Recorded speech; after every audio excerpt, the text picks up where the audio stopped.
নমস্কার, আমি clinical dietician Surangana Rana.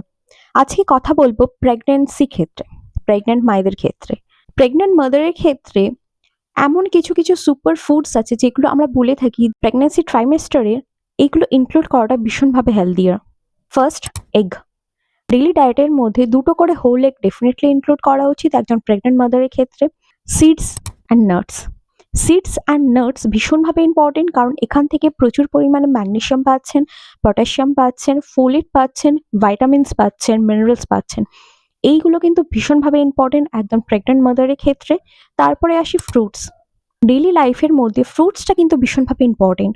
সেটা আনার হতে পারে, সেটা গোয়াভা হতে পারে, বিভিন্ন ধরনের ফ্রুটস কিন্তু ডায়েটের মধ্যে ইনক্লুড করাটা ভীষণভাবে ইম্পর্টেন্ট একজন প্রেগন্যান্ট মাদারের ক্ষেত্রে। এই ফ্রুটস থেকে প্রচুর পরিমাণে ফাইবার পাচ্ছেন, প্রচুর পরিমাণে ভাইটামিনস পাচ্ছেন, ভাইটামিন সি পাচ্ছেন, যেগুলো ভীষণভাবে হেল্প করছে বাচ্চার গ্রোথ অ্যান্ড ডেভেলপমেন্টের ক্ষেত্রে। আর অবশ্যই এই জিনিসগুলো মেনটেন করাটা ভীষণভাবে দরকার। তারপরে আসি যে সিরিয়াল প্রোডাক্টটা কিন্তু ভীষণভাবে ইম্পর্টেন্ট একজন মাদারের ক্ষেত্রে। সিরিয়াল প্রোডাক্টের মধ্যে ডেফিনেটলি হোল গ্রেনস রাখতে পারেন, বিভিন্ন ধরনের গ্রেনস আপনি ইনক্লুড করতে পারেন, সিরিয়ালস ইনক্লুড করতে পারেন, ডেফিনেটলি ইনক্লুড করতে পারেন। সেগুলো পোর্শন সাইজটাও কিন্তু আপনার ট্রাইমেস্টার অনুযায়ী, আপনার মিল অনুযায়ী সেটা মেনটেন করতে হবে।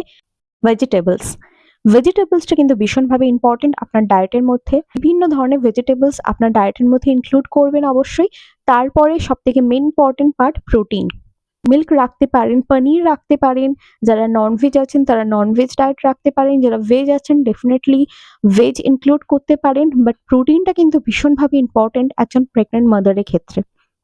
বাচ্চার গ্রোথ অ্যান্ড ডেভেলপমেন্টের ক্ষেত্রে ভীষণভাবে প্রোটিনটা রোল প্লে করে। তো সেক্ষেত্রে এই কিছু ফুডস আছে যেগুলো সুপার ফুডস হিসেবে কিন্তু প্রেগন্যান্ট মাদারের ক্ষেত্রে ভীষণভাবে হেল্পফুল। সুস্থ থাকবেন, ভালো থাকবেন, দেখা হচ্ছে পরের ভিডিওতে।